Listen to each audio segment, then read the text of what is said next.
Assalamualaikum warahmatullahi wabarakatuh. Alhamdulillahirrahmanirrahim. Wassalatu wassalamu ala asrofil anbiya'i wal mursalin Sayyidina Muhammadin wa ala alihi wa sahbihi ajma'in, amma ba'du. Yang terhormat kepada Abi Hanif dan Umida selaku pengasuh Direktur Pesantren Darul Maribah Nifida, dan yang saya hormati kepada Miss Hyun dan Miss Alfi selaku Kepala Madrasah MTS SMA Al-Quran Maribah Nifida, dan tak lupa kepada seluruh jajaran Dewan Guru dan keluarga saya yang ada di rumah yang selalu mendukung saya dan yang selalu saya sayangi, dan tak lupa juga kepada teman-teman saya banggakan. Oke, perkenalkan, nama saya Nisatul Janati, saya kelas 9 dari MTS Al-Quran Maribah Nifida. Saya ingin mempresentasikan PT imajinasi saya, yaitu pelajaran IPA tentang sendi dan otot. Yang pertama itu ada pengertian sendi. Sendi adalah tempat bertemunya dua tulang atau lebih, dan sendi yang bergerak atau sendi yang tidak digerakkan itu dinamakan dengan sendi sinartosis. Nah, itu tentunya adalah tulang tengkorak, ya, kayak gini. Terus yang kedua itu ada sendi yang bergeraknya itu terbatas, itu namanya sendi amfiartosis. Nah, yang ketiga itu ada sendi yang bebas untuk digerakkan, itu adalah sendi diartrosis. Nah, yang pertama itu ada sendi sinartosis, yang kedua ada sendi amfiartosis, yang ketiga ada sendi diartrosis. Oke. Yang kedua, sendi peluru. Jadi sendi itu dibagi menjadi 5. Yang pertama ada sendi peluru. Sendi peluru itu menghubungkan antara satu tulang yang mempunyai satu ujung bulat yang masuk ke ujung tulang lainnya yang berongga seperti mangkok. Contohnya adalah sendi tulang pinggul dan tulang paha. Yang kedua itu ada sendi engsel. Sendi engsel itu adalah mempunyai gerakan satu arah, ada yang ke depan dan ada yang ke belakang, dan seperti angsel pintu, ya. Dan contoh sendi angsel itu adalah sendi-sendi pada sikut dan lutut, jadi itu bisa digerak-gerakkan. Terus yang ketiga itu ada sendi putar. Sendi putar adalah suatu tulang yang berfungsi sebagai proses, dan ujung tulang yang lainnya itu berbentuk cincin yang berputar pada proses tersebut. Oke, yang keempat itu ada sendi pelana. Sendi pelana itu adalah pertemuan antara dua tulang yang berbentuk seperti pelana. Dan terakhir itu adalah sendi geser.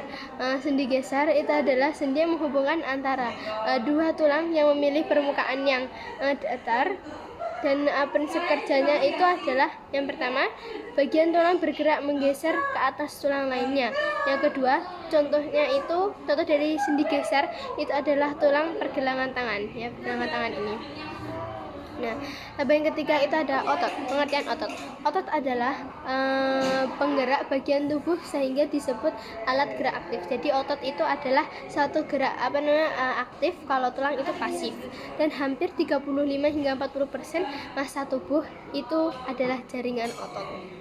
Nah, ini otot adalah jaringan yang dapat berkontraksi pada yang lebih pendek menjadi lebih pendek, dan otot yang bekerja di bawah kesadaran atau otot yang dapat dikendalikan itu contohnya itu seperti menulis, berlari, dan makan. Jadi itu adalah otot yang bekerja di bawah kesadaran kita. Jadi kita nulis, bekerja, kegiatan sehari-hari, aktivitas sehari-hari.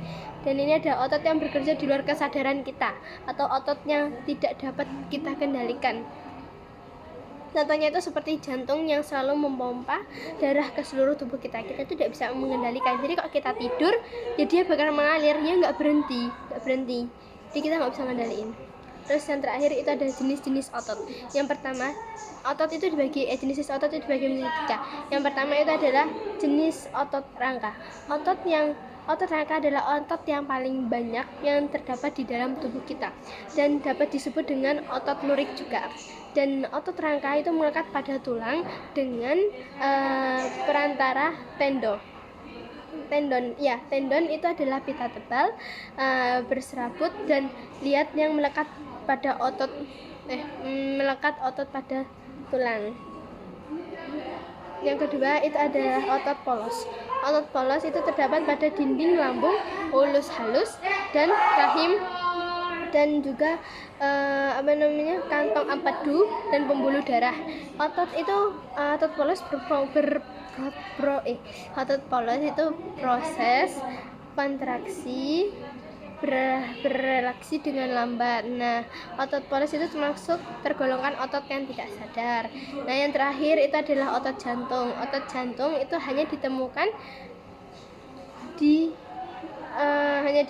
otot jantung itu hanya ditemukan berkontraksi sekitar 70 kali per menit sepanjang hari. Dan otot jantung itu mempunyai garis-garis seperti otot rangka. Contohnya, jadi otot jantung itu termasuk otot yang tidak sadar. Oke, cukup sekian dari saya. Apabila ada salah kata, saya mohon maaf sebesar-besarnya. Saya akhiri. Wassalamualaikum warahmatullahi wabarakatuh.